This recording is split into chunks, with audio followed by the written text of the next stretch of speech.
Hello everyone, welcome to UPSC पे चर्चा with विशाल। तो हम लास्ट वीडियो में अपना एंशियंट हिस्ट्री फिनिश कर चुके थे। तो आज हम स्टार्ट करते हैं मिडिवल इंडिया। मिडिवल इंडिया में जो सबसे पहले हम देखेंगे तो वो है अर्ली मिडिवल पीरियड, जो कि स्टार्ट होता है 650 से 1206 तक माना जाता है। नॉर्थ इंडिया में राजपूत पीरियड चल रहा था उस टाइम पे। तो जिस टाइम पे जो हर्षवर्धन आते लास्ट, तो राजपूत इमर्ज होते हैं कहाँ पे, नॉर्थ इंडिया वाली साइड में, और डोमिनेट करते हैं इंडियन पॉलिटिकल सीन को लगभग 500 सालों तक। लगभग 7th सेंचुरी से उनका रूल चालू हो जाता है। तो सबसे पहले अगर देखा जाए तो 10 राजपूत किंगडम जो कि इम्पोर्टेंट हैं। स्टार्टिंग में चौहान, जिनको चाहमान ऑफ दिल्ली अजमेर कहा जाता है, जो कि 7th सेंचुरी से 1192 तक रहे। कैपिटल थी दिल्ली। फाउंडर थे वसुदेव। फिर प्रतिहार या परिहार ऑफ कन्नौज, जो कि 730 से 1036 तक रहे। और इनकी जो कैपिटल थी वो आपको देखने को मिलेगी अवंती। अवंती जो कि कन्नौज, और जो इसके फाउंडर थे वो कौन थे, आपके नागभट्ट आपको देखने को मिल जाते हैं। फिर आते पवार या परमार ऑफ महाबा, जो कि 790 से 1150 तक रहे। उज्जैन इनकी कैपिटल थी, जो कि धर। और फिर शियाक सेकंड और श्री कृष्णा श्रीहर्ष इसके फाउंडर थे। चालुक्य, जो कि सोलंकी ऑफ कटिहार कटियावर कटियावर, जो कि 942 से 1187 तक रहे। इनकी कैपिटल थी अनहील वादा करके, और इनके फाउंडर थे मूल राजा फर्स्ट। फिर आपको देखने को मिलेंगे राष्ट्रकूटा, जो कि मलखंड के थे। 752 से 973 तक रहे। मलखंड मान्यखेता इनकी कैपिटल थी। दंती दुर्ग इसके फाउंडर थे। दंती वर्मन सेकंड के नाम से जानते हैं। चंदेला, जो कि जैजाभुक्ति भी जाने जाते हैं, चंदेला ऑफ जैजाभुक्ति, ये 831 से 1202 तक थे। और इनकी जो कैपिटल थी वो खजुराहो थी। महोबा कलिंगर बोलते हैं, और इसके फाउंडर थे कौन, ननुक चंदेला करके। कलचुरी या हई हया ऑफ चेदी, जो कि 850 से 1211 तक थे। कैपिटल थी इनकी त्रिपुरी, और ये फाउंडर थे इसके कोकला फर्स्ट। गढ़वाल या रथौर ऑफ कन्नौज, जो कि 1090 से 1194 तक रहे। कैपिटल थी इनकी कन्नौज, और इनके फाउंडर थे चंद्रदेवा। फिर आते हैं तोमर, जो कि सराउंडिंग एरिया था हरियाणा और दिल्ली का। इनका ईयर तो नहीं है, लेकिन इनकी कैपिटल दिल्ली का थी, यानी कि वही दिल्ली। और फाउंडर का भी नहीं पता है। गुहिल लोटा, जो कि सिसोदिया थे मेवाड़ के, 8th सेंचुरी से 1930 तक रहे। चित्तौड़ कैपिटल थी। बप्पा रावल और हमीर फर्स्ट इसके फाउंडर माने जाते हैं। ट्राइपेट्राइट स्ट्रगल जो कि चलता है, यानी कि ये जिस टाइम पे 8वीं सेंचुरी एडी, जो कि मतलब ख़त्म होने पर आ रही थी, उस टाइम पे ही जो 3 ग्रेट पावर थी, यानी कि जो पालास थे ईस्ट में, और जो गुर्जर और प्रतिहारास थे नॉर्थ में, राष्ट्रकूटास थे डेक्कन में, ये लोग लड़ाई करते हैं। किसके लिए, ये जो कन्नौज डिस्ट्रिक्ट है, कहाँ का, उत्तर प्रदेश का, ये मतलब बेसिकली एक ऐसी लोकेशन थी जिसके लिए तीनों आपस में लड़ते हैं, और इसी को बोला जाता है ट्राइपार्टाइट स्ट्रगल। तो देखते हैं सबसे पहले पालास, जो कि 750 से 1150 तक रहा इनका रूल। कैपिटल थी मुद्दागिरी या मुंगेर बिहार में। गोपाला इसके फाउंडर माने जाते हैं पाला एम्पायर के। 750 एडी में इनके बेटे थे धर्मपाल। 770 से 810 तक रहे, जो कि इनको सक्सीड करते हैं। धर्मपाल ने रिवाइव करा नालंदा यूनिवर्सिटी को।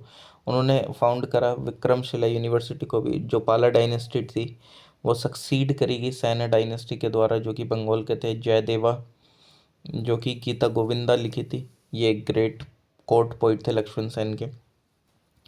प्रतिहारा, जो कि 730 से 1036 तक रहे। जो प्रतिहारास थे उनको कहा जाता था गुर्जर प्रतिहारास, जो कि प्रोबेबली मतलब माने जाते हैं कि वो ओरिजिनेटेड थे गुजरात या साउथ वेस्ट राजस्थान के। फिर बहुज या मिहिर बहुज, जो कि 836 से 882 तक थे। ये ग्रेटेस्ट रूलर थे इस डायनेस्टी के। ये एक डिवोटी थे विष्णु के, एंड अडॉप्ट करा था इन्होंने टाइटल आदिवराह के नाम से। फिर आते हैं राष्ट्रकूटास 752 से 793 तक। दंती दुर्ग, जो कि 752 से 756 तक रहते हैं, उन्होंने अपनी कैपिटल को फिक्स करा मलखंड को, जो कि गुलबर्ग डिस्ट्रिक्ट में कर्नाटका में है। इन्होंने फाउंड करा था इस किंगडम को। जो ग्रेटेस्ट राष्ट्रकूटा रूलर थे सॉरी, एक्चुअल में थोड़ा सा तबीयत खराब थी, तो इस वजह से ये हो रहा है। जो ग्रेटेस्ट राष्ट्रकूटा रूलर थे वो थे गोविंद थर्ड, जो कि 793 से 814 तक थे। अमोघ वर्षा जो कि 814 से 878 तक थे। अमोघ वर्षा ने रूल करा 64 ईयर्स तक। ठीक। और बेसिकली इन्होंने परस्यूट करा रिलीजन को, लिटरेचर को, और ये अपने आप में खुद एक ऑथर थे। इन्होंने लिखा था कवि कवि राजमार्ग, जो कि अर्लीस्ट कन्नड़ बुक थी पोइटिक्स पे। फेमस रॉक कट टेम्पल जो कि कैलाश शिवा कहाँ पे है, एलोरा में, जो कि बिल्ट करा गया था राष्ट्रकूटा किंग कृष्ण फर्स्ट के द्वारा। अदर इम्पोर्टेंट रूलर जो कि पृथ्वीराज चौहान थे, यानी कि 1178 से 1192 तक आपको देखने को मिलेंगे। इन्होंने रूल करा दिल्ली एंड आगरा पे, और दो इम्पोर्टेंट लड़ाइयाँ लड़ी। पहली बैटल तराइन की, जो कि हुई थी 1191 में, दो लोगों के बीच में, यानी कि दो फोर्सेस के बीच में, एक पृथ्वीराज चौहान एंड मोहम्मद गोरी के, जिसमें से कि अगर आप देखेंगे तो ये उसको हरा देते हैं पहली वॉर में, पृथ्वीराज चौहान मोहम्मद गोरी को। दूसरी बैटल होती है 1192 में, इसमें मोहम्मद गोरी जीत जाता है और इन्वेड करता है भारत में। ओके। और ये जो दिल्ली किंगडम है वो मोहम्मद गोरी इस पर पूरा कब्जा कर लेता है। और जो बैटल ऑफ तराइन है ये ग्रेट सिग्निफिकेंस रखती है पॉलिटिकल सीन को लेके। अगर देखा जाए तो इस्टेब्लिशमेंट जो हुआ था मुस्लिम का वो यहाँ से ही स्टार्ट हो गया था एक अच्छे तरीके से। हालांकि इससे पहले एक मुस्लिम आए थे, उनका नाम आप बता सकते हो, जो सबसे पहले मुस्लिम आए थे कमेंट सेक्शन में। जयचंद जो कि गढ़वाल जयचंद गढ़वाल जो कि राठौड़ थे, 1169 से 94 के बीच में थे। ये लास्ट राजपूत किंग थे जिन्होंने क्या करा था, डिफीट करा था और मारा था मोहम्मद गोरी को बैटल ऑफ चंदावर में 1194 में। राणा कुंभा जो कि सिसोदिया रूलर थे मेवाड़ के, 1433 से 1468 तक रहे। राणा कुंभा एक फेमस रूलर थे मेवाड़ के। इन्होंने हराया मोहम्मद खिलजी को एंड इरेक्ट कराया एक टावर ऑफ विक्ट्री, विजय स्तंभ, चित्तौड़ के अंदर में। इनके सक्सेसर थे राणा संग्राम सिंह, राणा सांगा, राणा प्रताप, जो कि ग्रेट किंग थे मेवाड़ स्टेट के। साइलेंट फीचर क्या है राजपूत किंगडम के, ये जो कंट्री है ये रिमेन फ्री है इन्वेजन से, और अपना जो फॉरेन कॉन्टैक्ट था वो पूरा लॉस्ट हो चुका था। और जो कास्ट सिस्टम था वो काफ़ी ज़्यादा रिजिड था। जो राजपूत थे वो प्राउड थे, वॉरियर अपने आप पर, और पीपल जो थे वो हॉस्पिटेबल थे, यानी कि। और जो फील्ड थे कल्चर, मैनी ग्रेट फोर्ट्रेसेस आपको देखने को मिलेंगे, टेम्पल्स आपको देखने को मिलेंगे जो बनाए गए, जस्ट लाइक जैसे खजुराहो का टेम्पल एमपी में, Lingaraj temple Bhubaneswar Orissa, sun temple Konark Orissa, Jagannath temple Puri, Dilwara temple mount Abu. Decline का कारण क्या था, मतलब इन राजपूत के तो लैक ऑफ यूनिटी थी, फोरसाइटेडनेस नहीं थी, दूरदृष्टि नहीं थी, कास्ट सिस्टम था काफ़ी, और डिफेक्टिव मिलिट्री ऑर्गेनाइजेशंस थे। कुछ और भी कारण थे इसके अलावा राजपूत किंगडम के, तो ये one of the main reasons थे। साउथ इंडियन में देख लेते हैं जो चोलाज और जो अदर थे उस समय पे। तो जो चोला एम्पायर था वो 850 से लेकर 1279 एडी तक चला। कैपिटल थी इनकी तंजौर, जिसको गंगाई कोंडा चोलापुरम के नाम से भी जाना जाता है। मतलब ये दो कैपिटल थी इनकी, तंजौर और गंगाई कोंडा चोलापुरम।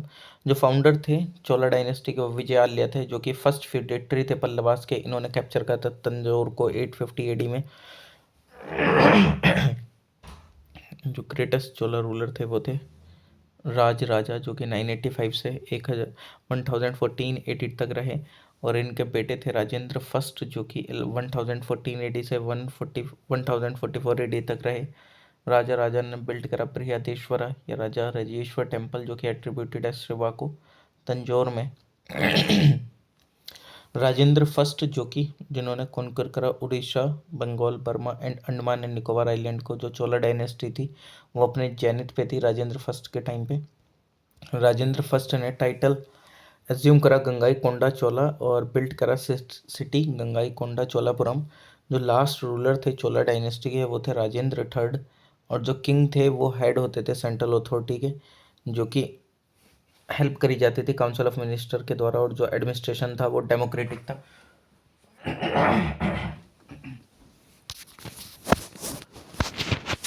जो चोला जो चोला एम्पायर था वो डिवाइडेड था। मंडलम यानी कि जो कि प्रोविंस बोलते थे, बाद में डिवाइडेड हुआ वो वलांडू जिसको कमिश्नरी बोलते हैं, फिर नाडूर जिसको डिस्ट्रिक्ट बोलते हैं, कुर्रम जो कि ग्रुप था विलेजेस का। और जो अरेंजमेंट है लोकल सेल्फ गवर्नमेंट का वो रिगार्डेड है, मतलब एक बेसिक फीचर है वो एडमिनिस्ट्रेशन का चोलास के। Land revenue and trade tax जो थे वो मेन सोर्स थे इनकम के।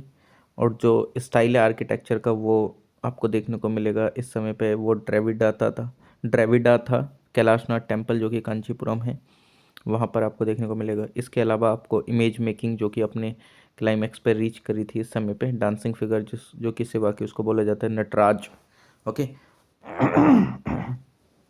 कम्बाना जो कि जिन्होंने लिखी थी रामवत्रम करके, जो कि one of the greatest figure थी तमिल पोइट्री की, और इनके रामायण को कंब रामायणा के नाम से भी जाना जाता था। कंबना, कुट्टना और पुगलेंडी जो कि एक 3 जेम्स थे किसके, तमिल पोइट्री के। जो टेम्पल्स थे इनके अंदर विमान होता था और टोल पिरामिडल टावर होते थे जो कि डोमिनेट करते थे सारे स्ट्रक्चर को, श्राइन को और एक्स्ट्राऑर्डिनरी डिग्निटी को। गोपुरम होते थे, गर्भगृह होते थे, ये 2 इंपॉर्टेंट स्ट्रक्चर्स थे। जो बेस्ट स्पेसिमेन था टेम्पल्स का वो है Vijayalaya, Choleshwara, Nageshwara temple, Korangnath temple and मुबारक कोविथा टेम्पल। ठीक है।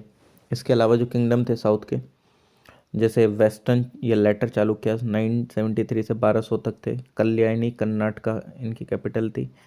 रियल फाउंडर तैलेब सेकंड थे। ककतियास 1110 से 1326 तक, कैपिटल थी वरंगल आंध्र प्रदेश में।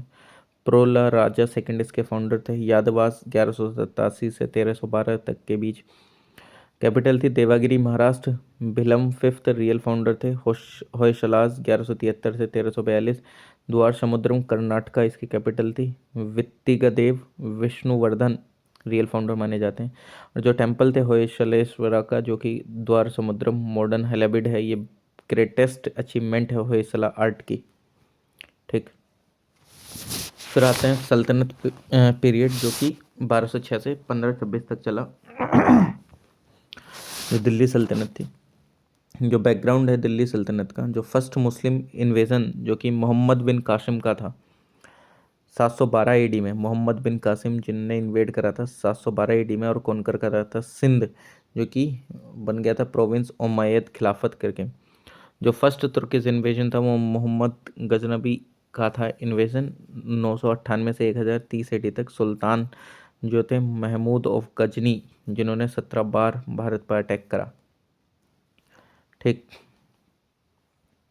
और वो बेल्ट लेके गए भारत से 15 और 1025 में इन्होंने अटैक करा एंड रेड करा मोस्ट सेलिब्रेटेड हिंदू टेम्पल जो कि सोमनाथ पे और जो कि कोस्ट पे पड़ता है साउथ ऑफ काठियावाड़। जो टेम्पल था वो डिस्ट्रॉय हो गया था 1026 एडी में। सेकंड तुर्क इन्वेजन आपको देखने को मिलेगा मोहम्मद गोरी का, जो कि 1175 से 1206 एडी के बीच में मोहम्मद गोरी ने इन्वेड करा भारत को और फाउंडेशन रखी मुस्लिम डोमिनियन की भारत में, और इनको कंसिडर करा जाता है founder of Muslim rule in India. Reason क्या था तुर्क के भारत में सक्सेस होने के? राजपूत जो थे उनमें यूनिटी नहीं थी, ऑर्गेनाइजेशन नहीं था, डिवाइडेड थे वो अपने राइवलरीज से, कोई एक सेंट्रल गवर्नमेंट नहीं थी। राजपूत किंगडम जो थी वो काफ़ी स्मॉल थे, स्कैटर्ड थे। जो तुर्क थे वो काफ़ी बेटर थे, ऑर्गेनाइज थे, एडवांटेज लेते थे वो, जो ये म्यूचुअल कोऑपरेशन नहीं था इन लोगों के बीच में राजपूत के, उसका एक ये फ़ायदा लेते थे। दिल्ली सल्तनत जो कि 1206 से लेकर 1526 तक चली, मोहम्मद गोरी ने कॉन्क्वेस्ट करा और ये एक न्यूक्लियस, एक न्यू पॉलिटिकल एंटिटी बनी। दिल्ली सल्तनत अगर आप देखें तो 5 डिस्टिंक्ट पीरियड्स में डिवाइडेड है।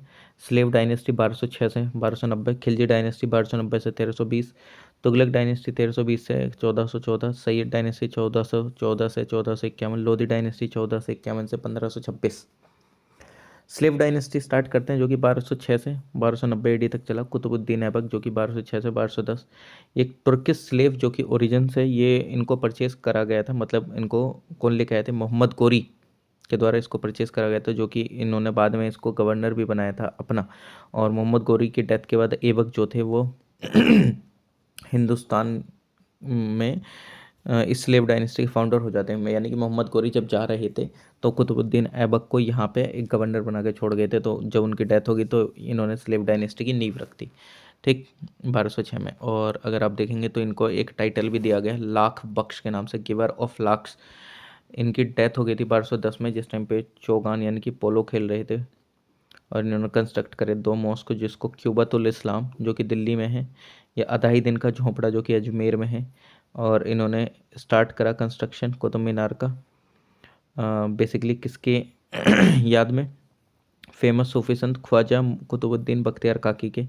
ऐबक जो थे वो एक ग्रेट पैटर्न थे लर्निंग के एंड पैटर्नाइज करा राइटर्स को, जैसे कि हसन उन निज़ामी जो कि ऑथर थे तज उल मशीर के, फ़खरुद्दीन जो कि ऑथर थे तारिक ए मुबारक शाही के। ठीक। शमसुद्दीन इल्तुतमिश जो कि 1211 से 1236 तक थे। ये एक स्लेव थे कुतुबुद्दीन ऐबक के एंड ऑक्यूपाई करा था इन्होंने थ्रोन दिल्ली का 1211 में आफ्टर डिपोजिंग आराम बख्श। ये एक बहुत ज़्यादा कैपेबल रूलर थे और इनको रियल फाउंडर माना जाता है दिल्ली सल्तनत का। इन्होंने दिल्ली को कैपिटल बनाया, लाहौर की जगह इन्होंने सेव करा दिल्ली सल्तनत को चंगेज़ खान से, जो कि मंगोल लीडर थे। इन्होंने रिफ्यूज़ करा सेल्टर ख्वारिज़्म शाह को, जिसकी वजह से चंगेज़ खान का जो अटैक था वो भारत पर होने से बच गया था। इन्होंने इंट्रोड्यूस करा सिल्वर कॉइन, जिसको आप टंका के नाम से जानते थे, और कॉपर कॉइन जो कि जीतल के नाम से। इन्होंने ऑर्गेनाइज करा एकता सिस्टम को, इंट्रोड्यूस करा रिफॉर्म सिविल एडमिनिस्ट्रेशन में और आर्मी में, जो कि आप आज भी देखते हैं सेंट्रली पेड एंड रिक्रूटेड है। इन्होंने सेटअप करा ऑफिशियल नोबिलिटी स्लेव्स की, जिसको चहलगानी के नाम से जाना जाता है, यानी कि 40 लोगों का एक ग्रुप बनाए, जैसे कि आज के कैबिनेट मिनिस्टर बन जाते हैं, फिर वो डिसीजन लेते हैं उस तरीके से। इन्होंने कंप्लीट करा कंस्ट्रक्शन कुतुब मीनार का, जो कि स्टार्ट करा गया था ऐबक के द्वारा। इन्होंने पैट्रनाइज करा मिनहाज उस सिराज को, जो कि ऑथर थे किसके तवाक़त ई नशीरी के। ठीक। रुकनुद्दीन जो कि इनके बाद आती हैं, यानी कि इसके बाद कौन आता है, शमसुद्दीन इल्तुतमिश के। रुकनुद्दीन जो कि 1236 में आते हैं। ये बेटे थे इल्तुतमिश के और इनको इनकी माँ के द्वारा बैठाया गया था शाह तुर्कन के द्वारा इल्तुतमिश की डेथ के बाद, लेकिन इनको हटा दिया गया था रजिया के द्वारा, जो कि बेटी थी इल्तुतमिश की, क्योंकि मतलब ये उस समय बाहर थी मतलब कैपिटल से, तो उन्होंने अपने बेटे को बैठा दिया था रुकनुद्दीन को। ठीक। और ये बाहर कहाँ गई थी, ये अवध पे लड़ाई लड़ने गई थी। ठीक। फिर रजिया सुल्तान बनती है 1236 से 1240 के बीच में। इल्तुतमिश ने अपनी बेटी को ही नॉमिनेट करा था अपना सक्सेसर। रुकनुद्दीन तो बैठ गए थे थ्रोन पे, रजिया फिर रुकनुद्दीन को हटा के खुद बैठ जाती हैं। ये first and only Muslim lady हैं जिन्होंने भारत के ऊपर रूल करा था बेसिकली, अगर आप देखेंगे तो। ये पॉपुलर थी काफ़ी और नोबल्स ने इनको एक्सेप्ट नहीं करा था कि कोई एक लेडी उन पर रूल करे, उनको अच्छा नहीं लग रहा था। ठीक। और काफ़ी ज़्यादा ऑफेंड भी हुए थे इनके नॉवेल्स वगैरह, ये भी काफ़ी इन लोगों से दुखी थी। ठीक। ओके। और बाकी एक और चीज़ क्या थी कि इनका जो ज़्यादा झुकाव था वो याकूत की तरफ था, जो कि इनका स्लेव था, तो इस चीज़ को लेके और भी लोग परेशान हुए। और बाद में इन्होंने क्या करा, इन्होंने काफ़ी असेशन करा गवर्नर्स, जैसे मुल्तान के, बदायूं, हंसी, लाहौर के।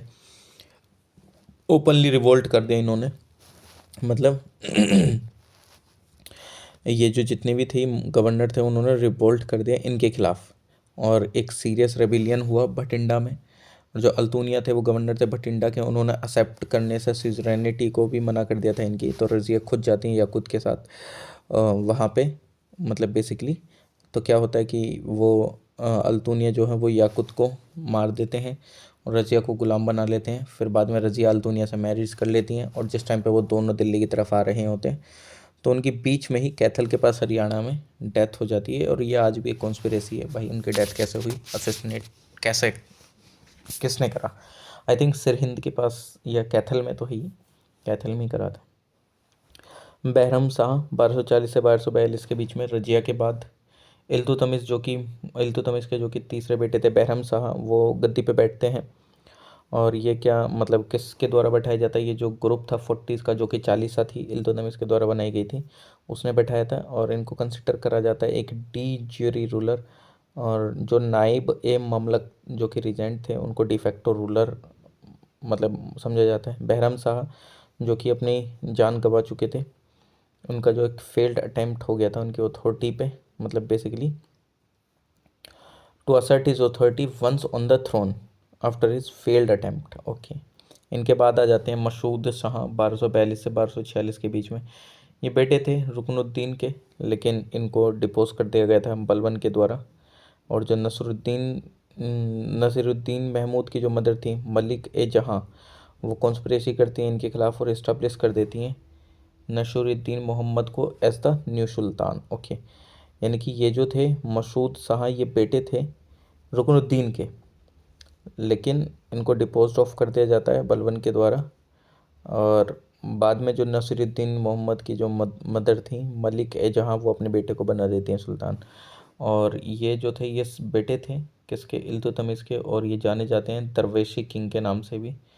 और ये वेरी पियस एंड नोबल थे, बट इनकी डेथ हो जाती है 1266 में।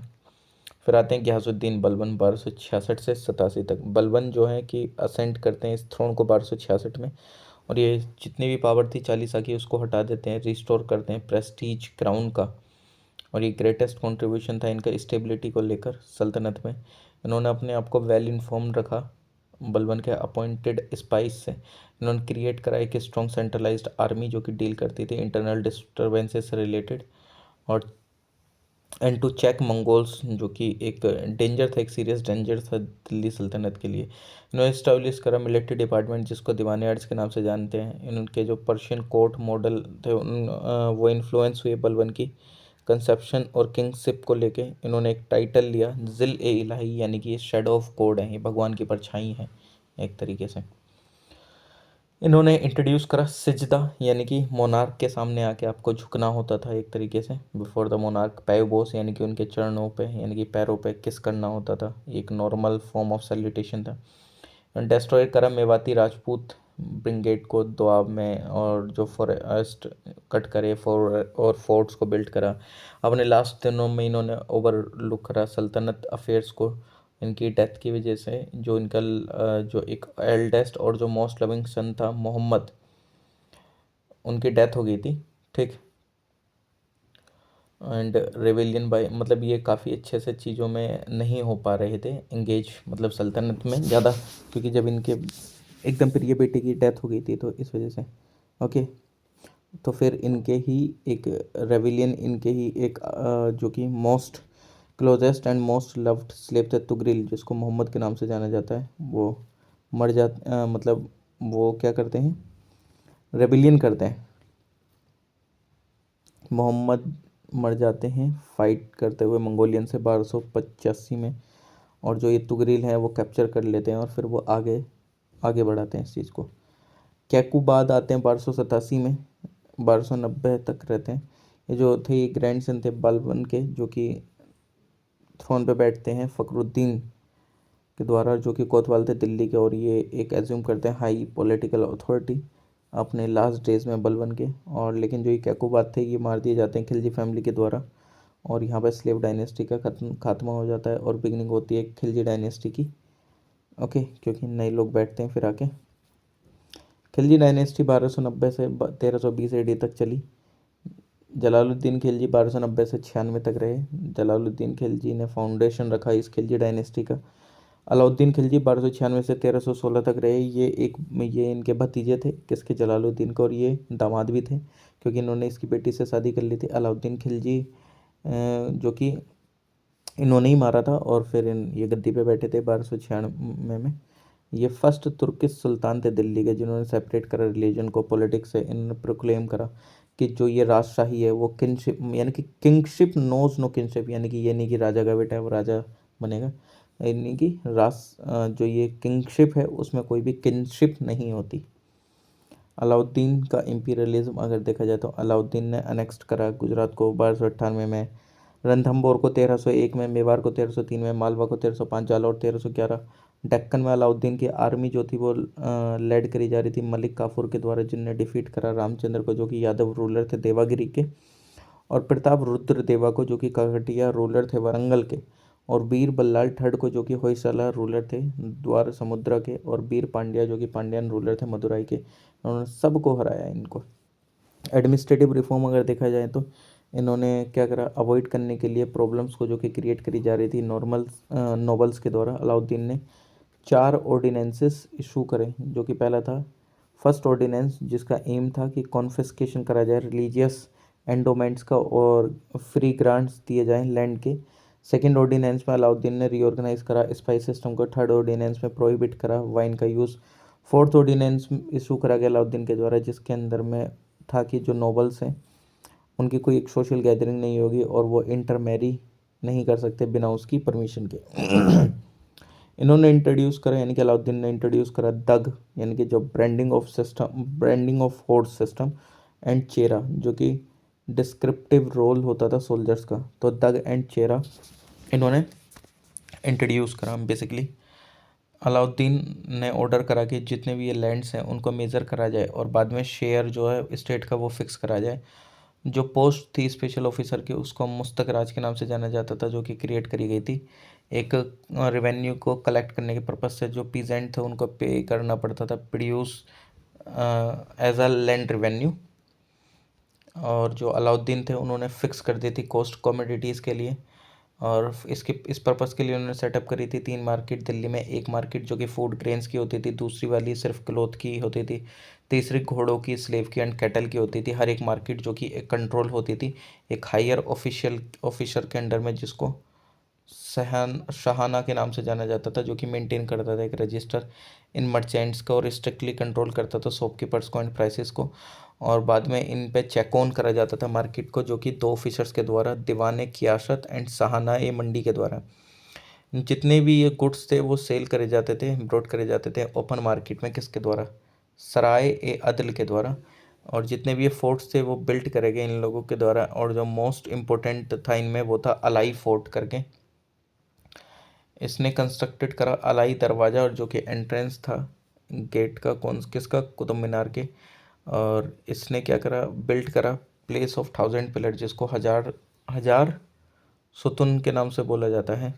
इसने पैटर्न करा आर्ट एंड लर्निंग को। अमीर खुसरो जो कि पोइट म्यूजिशियन थे, वो एक फेवरेट कोर्ट पोइट थे। 1316 में डेथ के बाद अलाउद्दीन की मलिक काफूर, जिनको जाना जाता है 1000 दिनारी, उन्हें सीज करा थ्रोन को। और लगभग काफूर की डेथ से पहले इन्हें नॉमिनेट करा शिहाबुद्दीन यानी कि अलाउद्दीन के जो 6 ईयर ओल्ड प्रिंस थे उसको as a king, but imprison कर दिया गया था एल्डेस्ट प्रिंस मुबारक खान के द्वारा। काफूर जो थे उनकी डेथ हो गई थी। लॉयलिस्ट थे वो इस रॉयल फैमिली के अलाउद्दीन के। ठीक। मुबारक खान आते हैं फिर 1316 में, 1316 से 1320 तक। ओके। तो जो डेथ होती है काफूर की, तो मुबारक खान जो कि फ्री हो जाते हैं प्रिजन से और वर्क करते हैं एज अ रेजेंट शिहाबुद्दीन के लिए। ये कैप्चर करते हैं थ्रोन को पहली अपॉर्चुनिटी में। और बेसिकली ये रूल मतलब अगर देखा जाए तो ये ज़्यादा रूल तो नहीं कर पाते, कुछ सालों के लिए ही कर पाते हैं। बट हाँ, ये अपना लाइफ स्टाइल जो सारी चीज़ें थी उनको कभी नहीं छोड़ते। इन्होंने अपनी लवर जो कि मुबारक हसन थी उसको अथॉरिटी दी आर्मी के ऊपर और प्लेस दी गार्ड्स के ऊपर, जो कि बाद में फुल कंट्रोल करने लगी थी सुल्तान के पैलेस पे भी। मुबारक हसन को टाइटल दिया गया खुसरो खान करके सुल्तान के द्वारा। और कुछ मंथों के अंदर जो खुसरो थी वो मार देती है मुबारक खान को एंड एज्यूम करता है टाइटल नसरुद्दीन मिड 1320 में। मुबारक हसन, ध्यान रखना कि मुबारक हसन थे। ठीक। मुबारक हसन, इनको इन्होंने सारी अथॉरिटी दे दी, बाद में इन्होंने इसको मार दिया, बस इतना ध्यान रखो। तो और इनको टाइटल मतलब बेसिकली क्या था फिर बाद में मुबारक हसन? खुसरो खान करके। ठीक। ये सुल्तान ने टाइटल दिया था और खुसरो खान फिर इसको ही मार देते हैं मुबारक खान को। नया टाइटल लेते हैं फिर वो नसरुद्दीन करके। तो खुसरो खान जो कि 1320 में आते हैं, खुसरो खान को मार दिया जाता है गाजी मलिक के द्वारा, जो कि गवर्नर थे दीपालपुर के। जिस टाइम पे ये अपोज करते हैं रेबिलियन का, तो गाजी मलिक और जो इनके बेटे फ़खरुद्दीन जूना थे। ठीक। तो ये जो यहाँ पे इस तरीके से इस खिलजी डायनेस्टी का अंत होता है और इस्टेब्लिशमेंट होता है तुगलक डायनेस्टी का दिल्ली पे। तो तुगलक डायनेस्टी आती है 1320 से लेके 1414 तक, 1414 एडी तक। तो ये जो घियासुद्दीन तुगलक थे जो कि 1320 से 1325 तक रहे। खुसरो खान जो कि लास्ट किंग थे खिलजी डायनेस्टी के, उनको मार दिया जाता है किसके द्वारा? गाजी मलिक के द्वारा। और जो गाजी मलिक हैं वो मतलब थ्रोन पे कब्जा करते हैं। टाइटल किस नाम से? घियासुद्दीन तुगलक के नाम से। इनकी डेथ हो जाती है एक एक्सीडेंट में, और जो इनका बेटा था जूना, जिसको उल्गू खान के नाम से जाना जाता है, वो गद्दी पे आके बैठता है किस टाइटल से? मोहम्मद बिन तुगलक के नाम से। मोहम्मद बिन तुगलक 1325 से 51 के पीछे आते हैं। तो जो प्रिंस जूना है जो कि बेटा था गयासुद्दीन तुगलक का, वही है ये मोहम्मद बिन तुगलक। 1325 में आके बैठ गए हैं। ये ट्राई करते हैं इंट्रोड्यूस करने का काफ़ी सारे एडमिनिस्ट्रेटिव रिफॉर्म। इन्होंने 5 एम्बिशियस प्रोजेक्ट करे थे जो कि एक पर्टिकुलरली डिबेटेबल भी चीज़ें बनी थी। इनने क्या करा था, टैक्सेशन कर दिया था दोआब में 1326 में। जो सुल्तान थे इन्होंने एक एन इल एडवाइज फाइनेंशियल एक्सपेरिमेंट करने की कोशिश करी दोआब में। दोआब कहाँ, किस किस का, गंगा एंड यमुना का। इन्होंने क्या करा, इन्होंने इंक्रीज करा रेट ऑफ टैक्सेशन और रिवाइव करा और क्रिएट करे कुछ सम एडिशनल टैक्सेस भी। अब आपसे बोला जाता है उनको, जिसका आज आप सेस के नाम से जानते हैं। और जो शेयर होता था स्टेट का, जो इसके मतलब टैक्स वगैरह के अंदर में, remained as in time of Alauddin, वो वैसे ही चल रहा था जैसा अलाउद्दीन के समय पे चलता था। और फिक्स्ड कर दिया गया था आर्बिट्रेरी, मतलब प्रोड्यूस के बेसिस पे नहीं, वो सिर्फ जितना फिक्स है तो उसी पे आप दोगे। और जो प्राइस थे वो भी फिक्स करेगा artificially for covering the produce into the money. ये बोला गया कि जो इंक्रीज था वो 20 fold, and to this added ghari और हाउस टैक्स एंड चराही और पेस्टर टैक्स। पता नहीं क्या क्या टैक्स लगा दिए इन्होंने, हाउस टैक्स भी, चराही, पेस्टर टैक्स भी। जो सुल्तान था उन्होंने एक न्यू डिपार्टमेंट क्रिएट करा एग्रीकल्चर से रिलेटेड, दीवाने को ही करके। और जो ये था, क्या नाम है, जो मेन ऑब्जेक्ट था इस डिपार्टमेंट का, वो था कि लैंड को कल्टीवेशन के अंडर में लाना, डायरेक्ट हेल्प देके पेजेंट्स को। ओके, फिर इसने कैपिटल का भी ट्रांसफ़र करा था। चलो बाकी अब हम कल देखते हैं, नेक्स्ट मतलब कल इन द सेंस कि नेक्स्ट वीडियो में। आई होप कि आपको पसंद आ रहे होंगे, और ऐसे ही हम ये लूसेंट पूरा फिनिश कर देंगे। यूपीएससी के लिए भी इंपॉर्टेंट है, और जितने भी वनडेड टाइप एग्जाम होते हैं उनके लिए भी, एसएससी के लिए भी, स्टेट पीसीएस के लिए भी, सब के लिए इंपॉर्टेंट है ये। तो चलिए मिलते हैं आप लोगों से नेक्स्ट लेक्चर में। Please like, share, comment and subscribe. Thank you everyone.